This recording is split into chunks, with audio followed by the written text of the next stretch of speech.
monsieur. Bonjour madame, Ça va? ça va très très bien, il fait beau. Bien. Présentez-vous, monsieur. Voilà, je m'appelle Yannick Cordin et je travaille en Tunisie depuis 15 ans. Mhm. Voilà. Monsieur, vous êtes résident ici? Je suis résident en Tunisie et j'ai une petite entreprise de broderie à la main. Je travaille sur un gourguef. J'ai choisi une niche bien spécifique, c'est-à-dire le luxe. Je travaille pour des grandes marques en France. Et voilà, donc on brode à la main. Ma femme est maître artisan d'art en broderie haute couture. Et donc elle m'a appris ce métier. Donc j'ai tout quitté pour elle et pour ce métier. Donc je suis venu en Tunisie parce que la lumière est très belle pour travailler sur la broderie. Et je précise que on travaille sur un gourguef, mais on n'a pas le droit à l'aiguille. C'est-à-dire que nous travaillons à l'envers sur un tissu. Donc je vais prendre une robe que je vais mettre sur un gourguef. Enfin, c'est un gourguef que j'ai aménagé pour pouvoir travailler sur des grandes pièces de tissu. Et pour que ça soit retouchable, je fais des carrés, enfin n'importe quelle forme, mais pour que ça soit vraiment adapté. Et pour ne pas travailler assis par terre. Donc on travaille sur des tréteaux, assis confortablement, et on brode. Monsieur, vous êtes français, c'est ça? Je suis français, ma femme est française, et ma fille a fait toutes ses études en Tunisie. Elle parle dialecte tunisien couramment, elle parle l'arabe et elle écrit l'arabe littéraire. Toutes les langues, quoi, l'anglais, enfin tout ça, il y a de très bonnes écoles ici, il n'y a pas de problème. Vous êtes résident depuis 15 ans. Depuis 15 ans, j'habite à Sousse, voilà. Et, Comment avez-vous pris cette décision et en quelle année? j'ai pris cette décision en 2005 parce que j'en pouvais plus de mon travail qui était beaucoup trop stressant. Et je me suis rendu compte que je travaillais tout le temps au détriment de ma famille. Et effectivement, la famille c'est très important, mais comme je travaillais avant 8 heures du matin, je rentrais chez moi le soir à 8 heures du soir.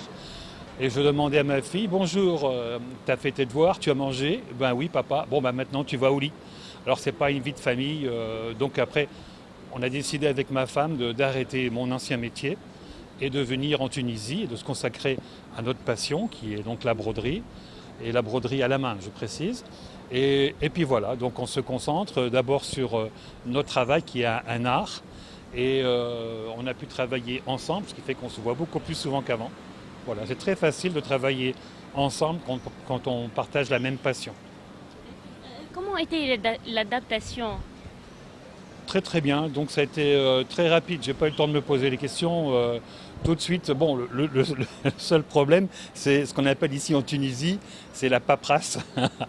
Donc on a pu créer facilement notre entreprise par le mot par l'API.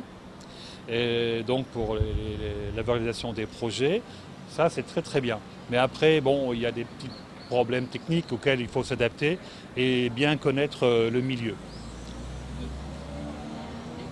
Pourquoi avez-vous décidé de vous installer à Sousse? Au départ, nous étions installés à Nabeul. Honnêtement, c'est la ville que je préfère. Mais après, ma gamine, mon enfant devait donc il n'y avait pas d'école de 6e en 3e à Nabeul.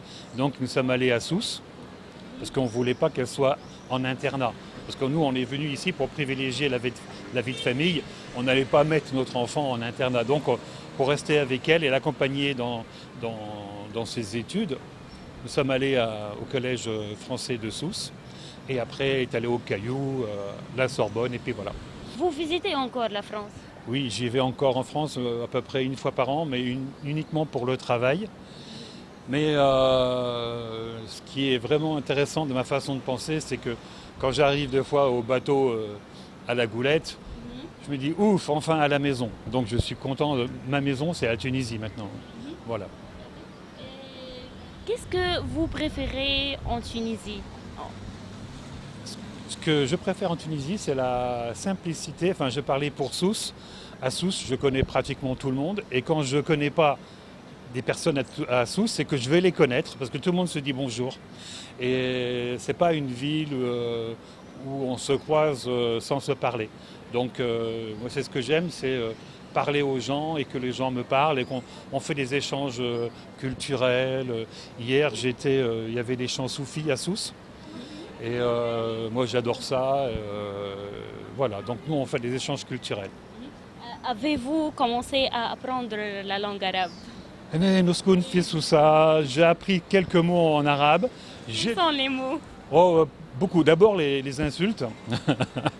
Parce que, en gros, bon, je vais être un petit peu pour s'amuser, c'est que des fois, quand je prends le taxi, il y a des chauffeurs de taxi, enfin certains, pas tous, qui me disent des gros mots en arabe en me disant après Salem. Bon, mais juste avant, ils ont glissé une insulte. Il faudra couper ça. Et non, mais disons les gros mots comme tout le monde. Et puis, disons que je comprends. Je comprends ce que disent les gens, mais ça, j'ai toujours une réticence, une petite peur à parler. Voilà, c'est toujours pareil. Vous restez toujours en Tunisie? Je pense, oui, s'il n'y a pas de problème politique. Honnêtement, moi je suis très très bien ici, donc il n'y a pas de problème. Donc j'ai compris une chose, c'est qu'on est sur Terre d'une façon provisoire. Donc je suis de passage, donc il faut choisir où on va. On ne choisit pas sa famille, mais on choisit ses amis, qui sont devenus une deuxième famille en fin de compte, et des fois une vraie famille. Donc moi j'aime ce pays, je pense que moi j'aime bien, les gens sont sympathiques, voilà quoi, il n'y a pas de... Non franchement je suis bien. Voilà. Quels sont les problèmes et les difficultés que vous trouvez? Ce sont uniquement, mais je pense que c'est comme dans tous les pays du monde, des problèmes administratifs. Donc on nous demande des papiers, des trucs comme ça. Et des fois, je vais dans un bureau, on me dit il faut ça comme papier. Ok, j'ai fourni, je vais ailleurs dans d'autres bureaux, on me dit bah non, il faut ça. Bon, à un moment donné, c'est compliqué.